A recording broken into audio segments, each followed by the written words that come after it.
आपको बहुत आशीष दे प्यारो। हमें बड़ी खुशी हो रही है। एक बार फिर पाशा प्रकाश को बहुत बहुत धन्यवाद परिचय देने के लिए और स्वागत करने के लिए। हमारी जितनी भी प्रार्थना करने वाली टीम है उन सबको एक बार फिर से बहुत बहुत धन्यवाद प्यारो। हम परमेश्वर की वचन की ओर जा रहे हैं और ये हमें पूरा विश्वास है कि आप सारे लोग आशीष पाएंगे। तो हम प्रचार को करने से पहले एक वचन पढ़ लें। निर्गमन उसका 33 अध्याय उसके 7 पद से 14 पद तक हम पढ़ रहे हैं। यहाँ पे प्रभु का वचन इस प्रकार से लिखा हुआ है। मूसा तंबू को छावनी से बाहर वरन दूर खड़ा कराया करता था और उसको मिलाप वाला तंबू कहता था। और जो कोई यहोवा को ढूंढता वह उस मिलाप वाले तंबू के पास जो छावनी के बाहर था निकल जाता था। जब जब मूसा तंबू के पास जाता तब तब सब लोग उठकर अपने अपने डेरे के द्वार पर खड़े हो जाते और जब तक मूसा उस तंबू में प्रवेश न करता था तब तक उसकी ओर ताकते रहते थे। जब मूसा उस तंबू में प्रवेश करता था तब बादल का खंभा उतर के तंबू के द्वार पर ठहर जाता था और यहोवा मूसा से बातें करने लगता था। और सब लोग जब बादल के खंभे को तंबू के द्वार पर ठहरा देखते थे तब उठकर अपने अपने डेरे के द्वार पर से दंडवत करते थे। और यहोवा मूसा से इस प्रकार आमने सामने बातें करता था जिस प्रकार कोई अपने भाई से बातें करे। और मूसा तो छावनी में लौट जाता था, पर यहोशू नामक एक जवान जो नून का पुत्र और मूसा का सेवक था वह तंबू में से न निकलता था। मूसा ने यहोवा से कहा, सुन, तू मुझसे कहता है इन लोगों को ले चल, परंतु यह नहीं बताया कि तू मेरे संग किसको भेजेगा। तो भी तूने कहा, तेरा नाम मेरे चित्त में बसा है और तुझ पर मेरे अनुग्रह की दृष्टि है। और अब यदि मुझ पर तेरे अनुग्रह की दृष्टि हो तो मुझे अपनी गति समझा दे, जिससे जब मैं तेरा ज्ञान पाऊं तब मेरे अनुग्रह की दृष्टि तुझ पर बनी रहे। फिर भी ध्यान रख कि यह जाति मेरी प्रजा है। यहोवा ने कहा, मैं आप तेरे साथ चलूंगा, तुझे विश्राम दूंगा। प्रभु के वचन के पढ़े जाने सुने जाने पर हम सबको आशीष मिले। आमीन। दुआ करेंगे। स्वर्गीय पिता, हम तेरा धन्यवाद करते हैं आज के इस विशेष दिन के लिए जब हमने आपका वचन पढ़ा है। धन्यवाद करते हैं आज के प्रार्थना योद्धाओं के लिए जितने भी यहाँ पर जुड़े हैं, ऑनलाइन हमें देख रहे हैं, जीवनों को तेरे हाथों में दे रहे हैं और विनती करते हैं कि आप अपने लहू का छिड़काव दें, सामर्थ दें, शक्ति दें, बल दें। हर बीमारी तकलीफ से मुसीबत से बचाएं, कोई भी बीमारों से चंगा कर दें और इस वक्त तेरा वचन समझ में आ जाए। कोई और भी जो बीमार है, पीड़ित है, इसी वक्त चला। धन्यवाद यीशु के नाम से मांग, आमीन। हम परमेश्वर की वचन की ओर जा रहे हैं और बताना चाहते हैं कि आज हमने जो वचन पढ़ा है निर्गमन की किताब से और उसके 33 अध्याय के उसके 5 पद से यानी कि 7 पद से 15 पद तक जो हमने पढ़ा, उसमें हमने बहुत ही खूबसूरत पद पढ़ा है। और इस खूबसूरत पदों में जो हमने पढ़ा है इसमें बहुत ही आशीष हमारे लिए छिपी हुई है। और इसमें आशीष ये छिपी हुई है कि हम परमेश्वर की उपस्थिति और उसके लाभों को हमको परमेश्वर देना चाहता है। यानी कि परमेश्वर की उपस्थिति और लाभ दोनों एक साथ चलते हैं। जैसे कुछ लोग लिखते हैं शुभ लाभ, शुभ और लाभ। तो बहुत से लोगों को ये बात समझना है कि शुभ लाभ कैसे होता है। लिखने से कोई फायदा नहीं, कहीं भी लिख दीजिए। बहुत से लोग लिख देंगे शुभ लाभ, उससे क्या होगा? आप दर्जनों लिख दो, अपने मुंह पे लिखो, अपने शरीर पे लिखो, उससे कोई फायदा नहीं होगा। बहुत से लोग दरवाजों पे, घरों में भी लिख देंगे, वचन भी लिख दो, बाइबल के पद भी लिख दो, उससे क्या होगा? बाइबल लेके चलो, उससे क्या होगा? मान लीजिए आप हमेशा बाइबल लेके चलते हो पर बाइबल पढ़ते नहीं, तो क्या मतलब है? बाइबल कहती मैंने तेरे वचन को अपने हृदय में रख छोड़ा। अगर वचन हृदय में नहीं है, केवल हाथों में, तखालों में, उससे क्या होगा? कुछ भी नहीं होगा, बिल्कुल नहीं हो। शैतान कितना डरा हो बाइबल दिखा करके, वो तो ये देखेगा बाइबल अंदर कितनी है। अंदर की बाइबल है तो शैतान भाग जाएगा, और खाली बाइबल दिखाओ कोई फायदा नहीं। कोई क्रूस दिखाते हैं, क्रूस को दिखाने से क्या होगा? बहुत से लोग दुष्ट आत्मा को निकालते हैं, क्रूस दिखाते हैं, उससे क्या होगा? पहन लेते हैं, उससे क्या होगा? आप दर्जनों पहन लो, आगे पीछे ऊपर नीचे सब जगह पहन लो। आजकल सोने के भी आने लगे, कानों में, नाकों में, हर जगह गर्दन में लोग क्रूस पहन लेते हैं। उससे क्या होगा? सोने के क्रूस से डर जाएगा क्या शैतान? कुछ भी नहीं होगा। जो आपके लिखने से कुछ नहीं होता है। आपको यह बात जानना है। आज जैसे वो कह रहा है, मूसा कह रहा है, मूसा ने कहा, क्या कहा? प्रभु अगर आप हमारे साथ ना चलें तो हमको मत जाने दे, या हम यहां से जाएंगे नहीं। आज जो सचमुच में हमारे जिंदगी में लाभ हमें जो मिल सकता है, बेनिफिट्स जो लाभ हमें मिलेंगे, वो परमेश्वर के संग रहने पे हैं। परमेश्वर संग है तो हमें सब कुछ मिलेगा। आज इंसान क्या करता है? परमेश्वर के संग नहीं चलता। परमेश्वर के संग, उसकी उपस्थिति की उसे चिंता फिक्र नहीं है, और परमेश्वर की उपस्थिति को वो ना ढूंढता है ना खोजता है। और बाइबल कहती है कि तुम्हारा जहां पर धन है वहीं तुम्हारा मन होगा। अगर हम अपने परमेश्वर को धन समझ लें तो हमारा मन परमेश्वर में लगा रहेगा। आज परमेश्वर पर मन नहीं लगा है लोगों का। मजबूरी है कि हाँ, दुनिया उसने बनाई है, दुनिया उसकी वजह से चल रही है, तो उसे मान लेते हैं। कुछ लोग तो वो भी नहीं मानते। बहुत से लोग इस दुनिया में परमेश्वर को केवल नाम मात्र के लिए मानते हैं, और कुछ लोग मजबूरी में मानते हैं, और कुछ लोग डर से मानते हैं। बहुत तरह के कारण हो सकते हैं जिन्हें आप परमेश्वर को मानते हैं, लेकिन परमेश्वर आपका धन है, तभी आपको लाभ मिलेगा। और वो भी लिखने से नहीं, कहने से नहीं, उसे ढूंढने से, उसे अपने संग रखने से। वो हमारे संग हर समय रहे, तब हमें लाभ। हमारे जीवन में अगर लाभ नहीं है, किसी प्रकार का लाभ अगर आपके जीवन में नहीं, लाभ का मतलब क्या होता है? बेनिफिट्स का मतलब क्या है? हमारे जिंदगी में हर चीजें हमें मिले, जैसे रोटी, कपड़ा, मकान, जैसे अच्छी सेहत, जैसे नौकरी, बिजनेस, जैसे शादी और बच्चे, जैसे नाम, जैसे अच्छी पहचान, जैसे हर सुविधाएं। आपको ये सब चीजें चाहिए, और कौन नहीं चाहता? सब चाहते हैं। और बहुत और किसके पास में पूरी भरपूरी है? नौकरी वालों के पास में भी घटी है, बिजनेस वालों के पास में भी घटी है। आपको मैं हर पैसे वाले से मिलवा दूंगा, ना परेशान हो तो कहना उसे। जितना गरीब रोटी खा सकता है, पचा सकता है, उतना अमीर खा ही नहीं पा रहा है। एक रोटी खा के ही परेशान। आपको बता रहे हैं, एक अमीर आदमी जिसके पास में बहुत बढ़िया घर हो और पूरा एयर कंडीशन हो, तब भी सो नहीं पाता। बहुत महंगा बेड है, तब भी नहीं सो पाता। लेकिन एक गरीब आदमी फिर भी सो लेगा, कहीं पे सड़क के किनारे फुटपाथ पे भी सो लेगा गहरी नींद के साथ। ये आपको पहले दूर करना है गलत धारणा को कि पैसा ही सब कुछ है, या धन ही सब कुछ है, या रईस ही सब कुछ है, या बिजनेस सब कुछ है। ये बिल्कुल गलत है। धन, दौलत, पैसा, सुविधाएं सब कुछ नहीं है। दुनिया में तो ये कहा गया ना, बाप बड़ा ना भैया, सबसे बड़ा रुपया। ये झूठ है।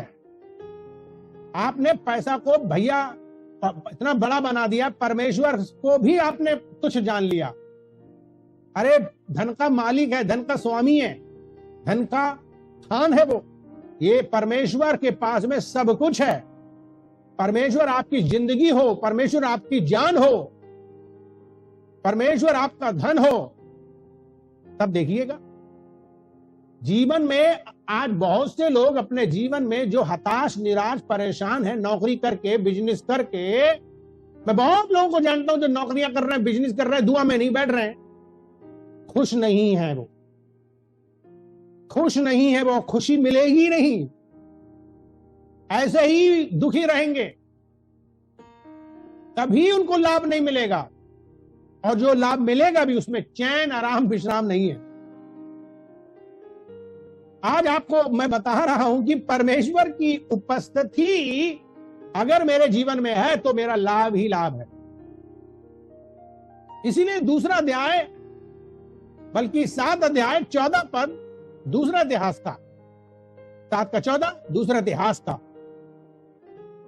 परमेश्वर का वचन क्या कहता है? कोई जन मेरे लिए पढ़ेगा? बहुत जरूरी है, इसको मेरे लिए कोई जन पढ़े और आप बड़ा ध्यान से मेरी बात को सुने। क्या लिखा है परमेश्वर के वचन में? यदि मेरी प्रजा के लोग जो मेरे कहलाते हैं दीन होकर प्रार्थना करें, मेरे दर्शन के खोजी रहें, अपने बुरी बुरी चालों से फिरते रहें, तब मैं स्वर्ग से सुनकर क्या करूंगा? उनके पहले तो पाप क्षमा और फिर क्या करेंगे? उनके देश के ज्यों को त्यों कर दूंगा। उनका जीवन ज्यों का त्यों कर। ज्यों का त्यों का मतलब क्या है? कोई जन बता सकता है ज्यों का त्यों? ज्यों का त्यों बाइबल में कितना बढ़िया शब्द है, ज्यों का त्यों। इसका मतलब है टनाटन। बोलो एक दूसरे से टनाटन। टनाटन। जब आप टनाटन बोलते हो तो जग चंगा, कहते हैं ना, मन चंगा तो जग चंगा, ऐसा कुछ है। मतलब सब कुछ चंगा मंगा है, मंगल हो। मंगल, मंगल का मतलब क्या है?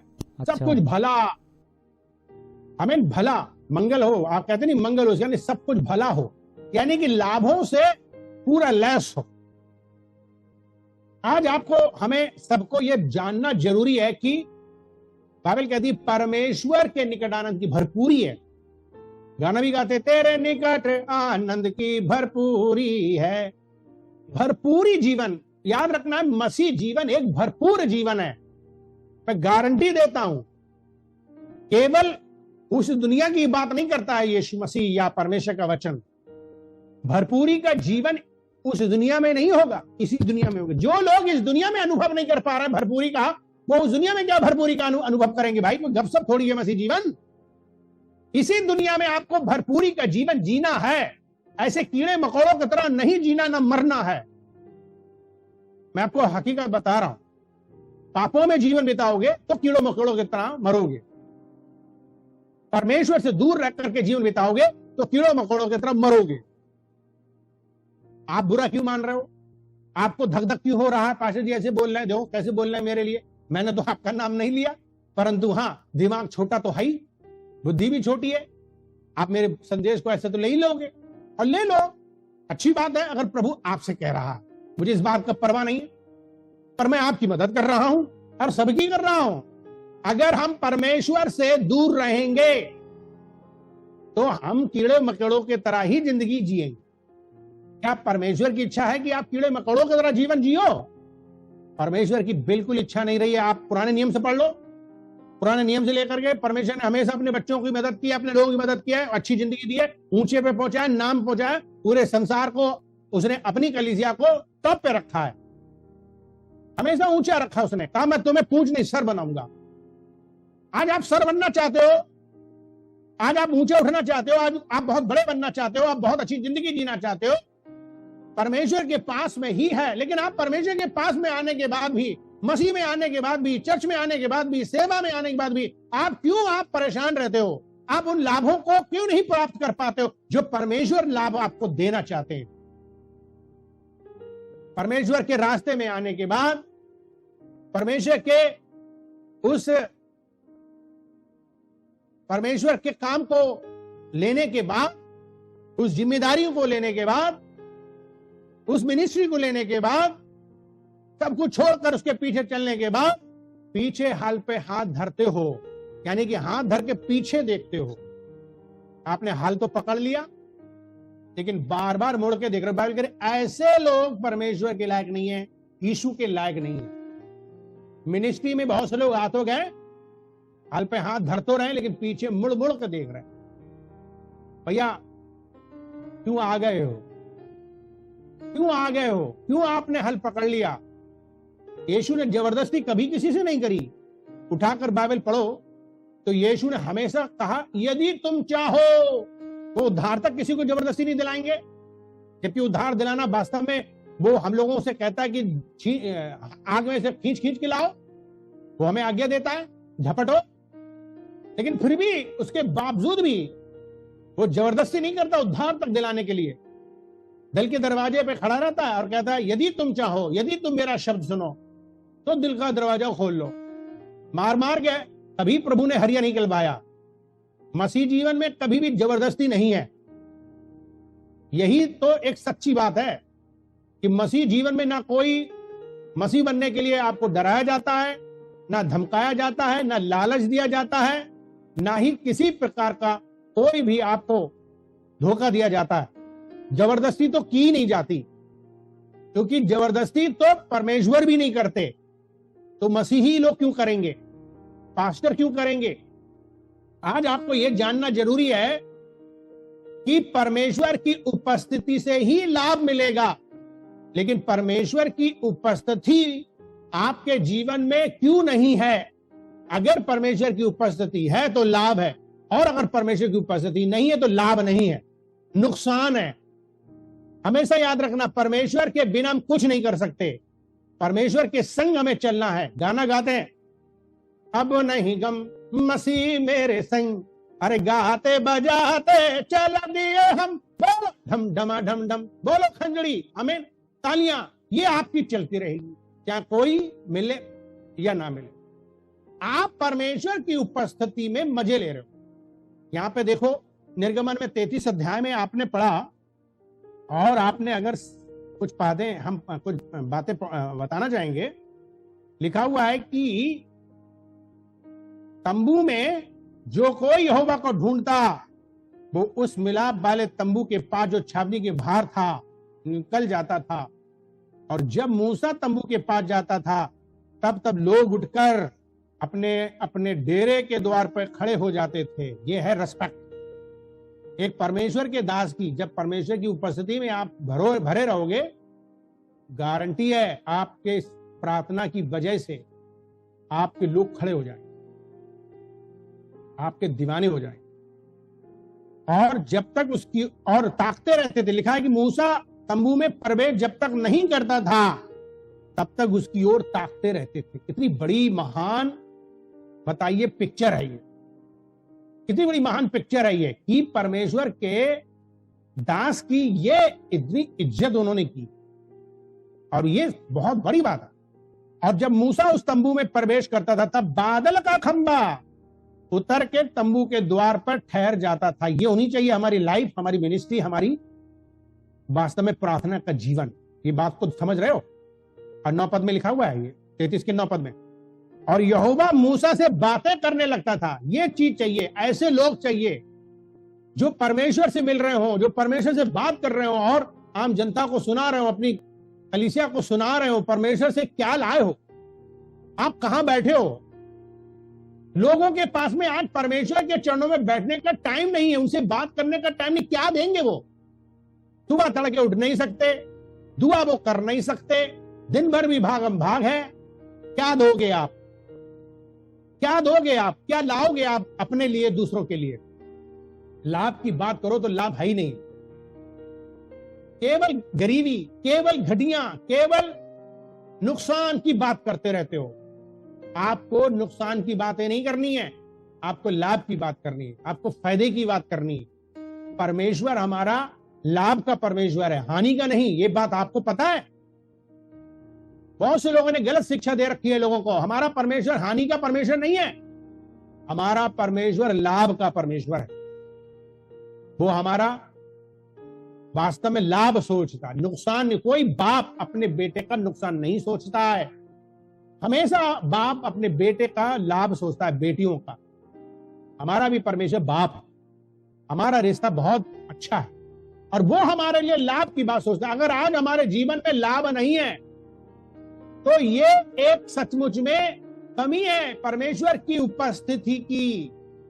परमेश्वर की उपस्थिति में ही लाभ है, ये आज आपको सीखना होगा। और बड़े मजे की बात क्या है, जरा ध्यान से सुनिए। बड़े मजे की बात तो यह है कि जब भी कोई प्रभु के पास आया और वो सोच रहा है कि मुझे दुनिया का लाभ परमेश्वर मुझे देने वाले हैं। मान लो जक्कई के नाम की चर्चा करते हैं, सब जानते हैं कि जक्कई जो था वो चुंगी लेता था। चुंगी का मतलब होता है टैक्स कलेक्टर था। टैक्स कलेक्टर का मतलब ये होता है कि ये लोग क्या करते हैं, खूब पैसा कमाते हैं, क्योंकि ये लोग जगह जगह जहां टैक्स पाने जा रहे हैं, और जगह जगह इनके टैक्स के आधार पर बहुत ज्यादा टैक्स होता है, तब ये सौदा करते हैं कि भाई देखो तुम्हारा टैक्स इतना बनता है। तब वो चेक करते हैं कि यार ये तो बहुत ज्यादा है, तो कहते हैं कुछ जुगाड़ बताओ। तो कहते हैं ठीक है, हम इतना काट के लेके दे रहे हैं, उतना हमें दे दो। इस तरीके से हर आदमी से इन्हें कटौती मिलती थी। तो इस तरीके से ये दिन रातों रात रईस हो जाते। तो बहुत से लोगों को पैसा ऐसे ही मिलता है, जैसे वकील हैं, पुलिस हैं। हमारे देश के अंदर तो हर डिपार्टमेंट ही ऐसा है, नीचे से लेता है पैसा, मोटी मोटी गड्डी लेता है। हम तो देखते हैं न्यायाधीश तक जो है पैसे लेते हैं, मोटी मोटी फीस लेते हैं। फीस का नाम है, जितने भी जज है वो फीस का नाम लेते हैं, लेकिन मोटी गड्डियां हैं, उसका कोई लिमिट नहीं है। लाख, 2 लाख, 5 लाख, 10 लाख, 1 करोड़ तक मांग सकते हैं। 1 रात में करोड़पति है भाई साहब वो, कोई पूछने वाला नहीं उनसे, क्योंकि वो फीस नाम दे दी जाती है। हमारे यहाँ पर भी रिश्वत को क्या कहते हैं, है? कोई इसका नाम, बहुत सुंदर नाम दिया गया, जो हमें भी याद नहीं आ रहा है। तो बता सकता है? शुल्क नाम दिया गया उसको। कौन सा शुल्क? सुविधा शुल्क। उसको नाम दिया गया सुविधा शुल्क। ब्राइब को, रिश्वत को क्या नाम दिया गया है? भैया सुविधा शुल्क दीजिए। स्कूलों में एडमिशन कराना हो, बताइए, तो वहां पर भी मोटी रकम तुम्हें देनी पड़ेगी अपने बच्चे के एडमिशन के लिए।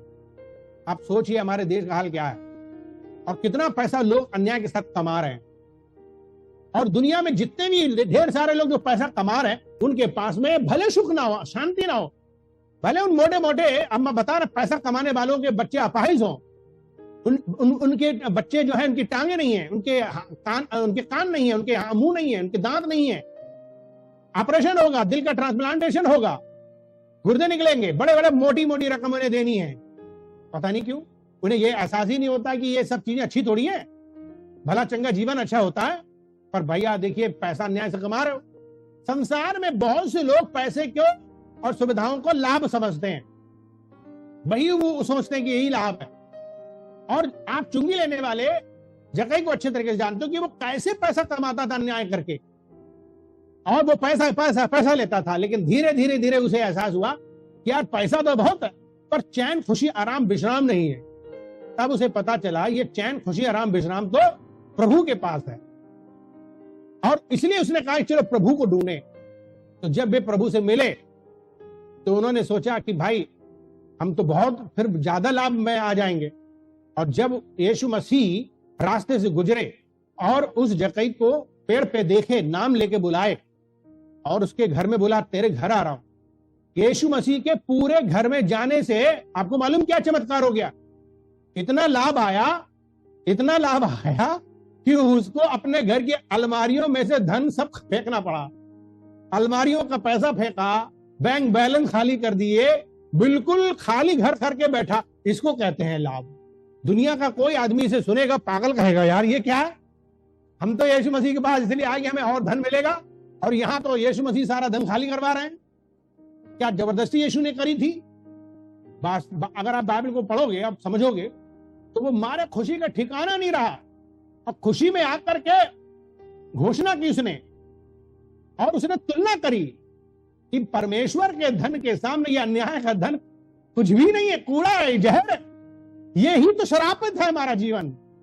जो पैसा आपने चोरी से, अन्याय से कमा लिया, कहर बरसेगा, आपके जीवन में श्राप बरसेगा, आप दुखी रहोगे, क्योंकि उसमें परमेश्वर की उपस्थिति है ही नहीं। तुमको मालूम है जो लोग अपनी कमाई का दशमांश देते हैं, क्या फायदा उससे? क्या फायदा होता है? जब आपकी तनख्वाह मिली और आपने दुआ करवाई और करी और हाथ धर के प्रभु के नाम से दशमांश निकाल दिया, आपके बाकी पैसे में परमेश्वर की उपस्थिति हो जाती है और वो मल्टीप्लाई करता है, ब्लेस करता है, नुकसान होने से बचाता है, फालतू बातों से बचाता है। सोचो, आपको ये बातें समझना है। किसी ने कहा पास्टर जी मैं बहुत पैसा कमाती हूं, लगभग 30,000 रुपया तक मैं कमा लेती हूं एक दिन में, लेकिन मेरा पैसा हवा की तरह उड़ जाता है, हवा की तरह। बीमारियों में, मुश्किलों में पैसा बहुत आया और उड़ गया। सोचो, मुझे ताज्जुब हुआ कि ये 30,000 रुपए हर दिन कमाती है, पर दसवां से एक भी नहीं देती। बड़ा मुश्किल से ये मिशन का 500 रुपए दे देती है, या बहुत मुश्किल से जो है कभी चंदा दे देती है। लेकिन जो आदमी 30,000 रुपए पर डे कमा रहा है, उसकी महीने की इनकम जोड़ो जरा। हमें बहुत से हमारे ऐसे विश्वासी मिलेंगे जो बड़े बड़े बिजनेस करने वाले का दावा ठोकते हैं। उनके पास में ये बिजनेस है, वो बिजनेस, उस बिजनेस चक्कर में ये ना चर्च आते थे, ना अपने घर में प्रार्थना करवाते थे, ना हमसे मिलते थे। हमने भी आजादी दी, खूब बड़े बन जाओ। और जब भी उन्हें मिलो, जब भी उनसे पूछे, बहुत बढ़िया बिजनेस है, बहुत बिजी हैं, बिजी हैं, बिजी हैं, बिजी हैं। यार तुम बिजी हो ठीक है, ईसाई हो, मसीह हो, विश्वासी हो, मेरे चेले हो, तो ये तो बताओ कमाई कितनी है? कमाई बहुत है। ओके, तो चर्च में कितना भेज रहे हो, कितना दान दे रहे हो? वो कुछ भी नहीं, नील बटा सन्नाटा। आप सोचिए, कुछ भी नहीं है। आप, क्योंकि उनका पैसा कमाई तो हुई, पर बड़े बड़े केसों में फंस गए, लुट गए। अन्याय के साथ उन्होंने पैसा कमाया, दूसरी जमीन ली तो उसमें लुट गए, कर्जे लिए, कर्जे में है, गाड़ी ली, गाड़ी तक छिन गई, है, घर लिया, घर भी छिन गया। बहुत पैसा कमाया, पर सुख शांति उनके जीवन में नहीं है, क्योंकि उन्होंने कभी भी उस दान में भी परमेश्वर की उपस्थिति नहीं लगवाई। बहुत से लोग गाड़ी खरीदेंगे, बहुत से लोग घर खरीदेंगे, लेकिन कभी भी दुआ नहीं करवाते, कभी भी परमेश्वर के हाथों में नहीं रखते। जब भी आप दुआ करवाओ तो पहले तुलना करो, कितने की गाड़ी है? 50,000 की है, पहले मुझे 5,000 रुपए देना पड़ेगा, तब मैं गाड़ी खरीदूंगा, तब वरना नहीं खरीदूंगा। ये होना चाहिए एक गाड़ी को खरीदने करने के लिए। ये मैं ये क्यों बोल रहा हूं? ये नहीं बोल रहा हूं कि पैसा दीजिए, दो या ना दो आपकी मर्जी है। मेरे अकाउंट में तो कभी जिंदगी में ना तो आया है, ना आएगा, ना आप देंगे, ना मैं मांग रहा हूं। मैं बुद्धि दे रहा हूं, दिमाग लगा लो कि परमेश्वर की उपस्थिति मेरे जीवन में होनी चाहिए, उससे लाभ मिलेगा, पैसे से नहीं, सुविधाओं से नहीं। पर मैं आपको तरकीब बता रहा हूं जो मैंने अपने जीवन में जैसे आशीष पाई है। तो मैंने जैसे आशीष पाई, जैसे मान लो मुझे किसी ने 50,000 रुपए मोटरसाइकिल के लिए दे दिए कि भाई 50,000 रुपए मोटरसाइकिल पार्ट डाले आपको खरीदिए। अच्छा ठीक है, तो मैं मोटरसाइकिल गन से खरीद लेता हूं। ठीक है, मैं सोचता हूं बहुत बढ़िया काम किया, मैंने बहुत घटिया काम किया। सबसे पहले मुझे यह सोचना है कि 50,000 रुपए में मुझे दशमांश पहले देना है। अब मोटरसाइकिल तो 45 की नहीं मिलेगी, 50 मिलेगी, क्या करूंगा? कोई बात नहीं, मैं पहले 5,000 रुपए दूंगा चर्च में जाकर कि भैया देखो, मैं एक मोटरसाइकिल के लिए मुझे पैसा मिला है और मैं प्रभु को पहले दे रहा हूं। मैंने प्रभु को दे दिया। 45,000 रुपए मुझे गाड़ी नहीं मिलेगी, 5,000 कम हो रहा है। आपको मालूम नहीं है, जिस दिन मैंने गाड़ी खरीदी, दशमांश देने के बाद पता नहीं कैसे उस दिन गाड़ी 70,000 की खरीदा। अब बरसों चली, एक्सीडेंट हुए, कुछ भी हुए, अटैक हमले उस पर, उसने मुझे बचाया। मोटरसाइकिल पिचक गई पर उसने मुझे जिंदगी दे दी। आप ये सोचो कि कैसे परमेश्वर जिंदगी देता है। वो मोटरसाइकिल नहीं, उसमें भी जिंदगी परमेश्वर हमारी बना देता है। और अगर हमने परमेश्वर को नहीं शामिल किया अपनी जिंदगी में, चाहे वो मैरिज हो, तो चलो मैरिज मैरिज मैरिज, हाय हाय मैरिज, हाय हाय औरत, हाय हाय लौंडिया, हाय हाय लौंडा, हाय हाय, इनके चक्कर में भाग रहे हैं खुश करने में, लेकिन कर तो लेते हैं, बाद में रोते हैं, दुखी रहते हैं, परेशान रहते हैं। आपको ये बातें समझना बड़ा जरूरी है। आपकी जिंदगी में क्या ये सब कुछ हो रहा है? क्या सुख है? नौकरी से खुश हो? बिजनेस से खुश हो? क्या आप शादी से खुश हो? क्या आप मिनिस्ट्री से भी खुश हो? क्या मिनिस्ट्री में लाभ मिल रहा है? अरे भैया, मिनिस्ट्री भी आपको परमेश्वर की उपस्थिति के बिना नहीं कर सकते। बहुत से लोग परमेश्वर का काम ऐसी भागते कर रहे हैं, ना परमेश्वर को ढूंढा, ना खोजा, ना दुआ करी, ना उसे लेके चले, और सब मिनिस्ट्री कर रहे हैं, लेकिन आपके पास में लाभ तो है ही नहीं, आपके पास सुविधा तो है ही नहीं, आप भूखे मर रहे हो। आपको मालूम है कि उड़ाऊ पुत्र भूखा मर रहा था, लिखा साफ साफ वो भूखा मर रहा था। क्यों मर रहा था उड़ाऊ पुत्र? नाम ही लग रहा उड़ाऊ, यानी कि वो उड़ाऊ है, भगड़िया है, वो घर से बाहर है, माता पिता से बाहर है, एकता से बाहर है। तो जब आप परमेश्वर की उपस्थिति से दूर जाओगे, जिंदगी में नुकसान ही नुकसान होगा। ये बात अगर आपकी समझ में आ गई तो ये प्रचार मेरा बहुत बढ़िया गया आपके लिए। इस प्रचार को समझ लीजिए कि कितनी बढ़िया बात मैं कह रहा हूं। मैं परमेश्वर की उपस्थिति की बात कर रहा हूं। मूसा कह रहा है, मैं, अगर आप मेरे साथ नहीं जाएंगे तो हम लोग यहां से जाएंगे नहीं, यहीं पड़े रहेंगे। हमारी जिंदगी भी ऐसी होना चाहिए। प्रभु, मैं पुलपिट पे जब तक नहीं जाऊंगा, जब तक मैं दुआ ना कर लूं, जब तक मैं खूब आपको खोज ना लूं। मैं चर्च में तब तक नहीं जाऊंगा जब तक मैं 2 घंटा दुआ ना कर लूं।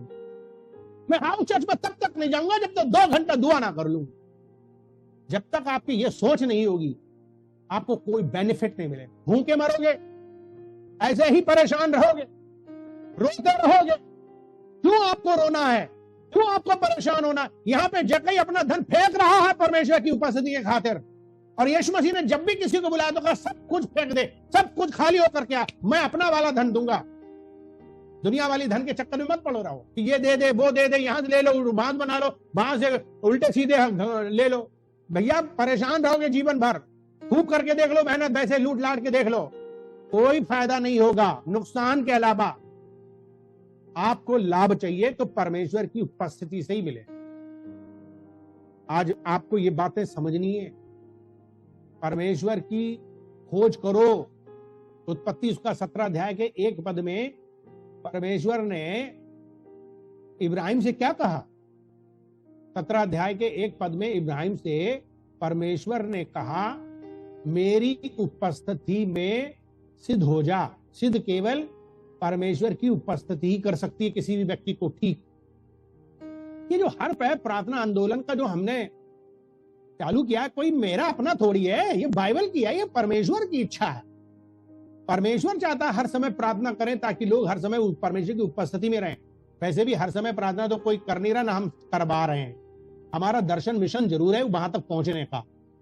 लोगों को 2 ही टाइम प्रार्थना करने में हवा खराब हो रही है और उसी में उनकी जो है बहुत ही ज्यादा परेशानी हो रही है, आलोचना हमारी अलग हो रही है, हमें सब पता है।